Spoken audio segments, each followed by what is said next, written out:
విజయవాడ శిశువుల విక్రయాల ముఠా కేసులో డొంక కదులుతోంది. ఢిల్లీలో మరొక ఇద్దరు కీలక నిందితులను అరెస్టు చేశారు. ఢిల్లీ, ముంబై కేంద్రంగా శిశువులను విక్రయిస్తున్న ముఠాను పోలీసులు అదుపులోకి తీసుకున్నారు. ఢిల్లీకి చెందిన కిరణ్ శర్మ, భారతి అనే ఇద్దరిని కూడా అరెస్ట్ చేసిన పోలీసులు వారిని ఢిల్లీ నుంచి విజయవాడకు తరలిస్తున్నారు. అప్పుడే పుట్టిన శిశువులను అంగట్లో బొమ్మల్లా విక్రయిస్తున్న చైల్డ్ ట్రాఫికింగ్ ముఠాకు నిన్న విజయవాడ పోలీసులు చెక్ పెట్టారు. ఈ ఏడాది మార్చి 1న అరెస్టు అయ్యి జైలుకెళ్లిన కిలేడి సరోజ్ని ఇటీవల బెయిల్పై విడుదలై మళ్లీ తన దందాను ప్రారంభించిందని పోలీసులు గుర్తించారు. దాంతో ఆమెపై నిఘా పెట్టిన పోలీసులు మాటు వేసి భవానీపురం పోలీస్ స్టేషన్ పరిధిలో అరెస్టు చేశారు. మొత్తం 7గురిని అదుపులోకి తీసుకుని వారి దగ్గర నుంచి 5 శిశువులను రక్షించారు.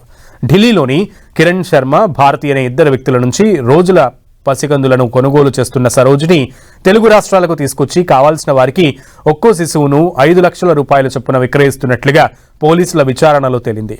దీంతో ఢిల్లీ వెళ్లిన పోలీసుల ప్రత్యేక బృందం కిరణ్ శర్మ, భారతిని అరెస్టు చేశారు.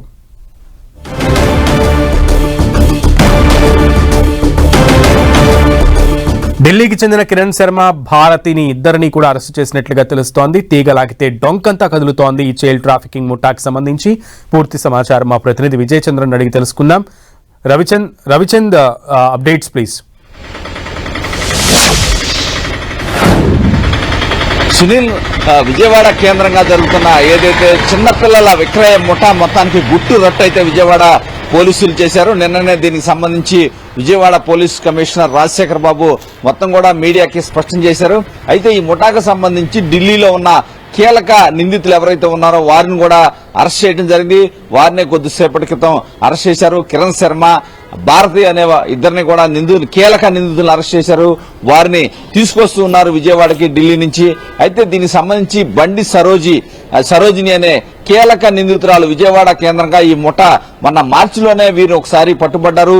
జైలుకి వెళ్లి బయటకు వచ్చా కూడా వారు నేర ప్రవృత్తిని మానలేదు. అదేవిధంగా పిల్లల విక్రయాలు అయితే చేస్తున్నారు. వివిధ ప్రాంతాల నుంచి ఢిల్లీ, ముంబై తదితర ప్రాంతాల నుంచి చిన్నపిల్లలను సేకరిస్తున్నారు. ₹1,00,000 వారు ఇక్కడ సేకరించి వారిని కొని ఇక్కడ 5 లక్షలకి విక్రయించే ముఠా ఇది. చాలా కాలంగా ఇవి వ్యవస్థ అయితే ఇక్కడ నడుస్తూ ఉంది. సరోజిని దీనికి కేంద్రంగా మొత్తం కూడా వ్యవహారాలన్నీ కూడా సరోజిని ఆధ్వర్యంలోనే నడుస్తున్నాయి. దీనికి సంబంధించి కూడా మొత్తం పోలీసులంతా కూడా బ్యాక్గ్రౌండ్ అంతా సేకరించారు. ఎందుకంటే మార్చిలో వీరు అరెస్ట్ అయినప్పటి నుంచి వీరి మీద నిఘా ఏర్పాటు చేశారు. నిన్న పోలీస్ కమిషనరే 5 పిల్లలను అయితే మీడియా ముందు ప్రదర్శించారు. ఒక పురుషుడు, 4 చిన్నపిల్లలు, శిశువులు, మహిళలు చూపించిన పరిస్థితి మీడియాకి. వీరంతా కూడా ఇక్కడ ఈ విజయవాడ కేంద్రంగా వీరంతా కూడా చిన్నపిల్లలని 5 లక్షల కాడికి అంగట్లో బొమ్మల్లాగా అమ్ముతున్న పరిస్థితిని అయితే ఇక్కడ మనం చూస్తున్నాం. నేపథ్యంలో పోలీసు కూడా చాలా సీరియస్ గా ఉన్నారు. ఎక్కడైతే రైల్వే స్టేషన్ లో కావచ్చు, బస్టాండ్ లో కావచ్చు, చంటి పిల్లల హాస్పిటల్స్ లో కూడా వీరంతా కూడా వీరి ముఠాలు ఉన్నట్టు కూడా పోలీసులు గుర్తించారు. ఢిల్లీ, ముంబై తదితర ప్రాంతాల్లో చాలా కీలకంగా వ్యవహరిస్తున్నారు. అక్కడి నుంచి పిల్లలంతా కూడా నవజాత శిశువులను తీసుకొస్తున్నారు.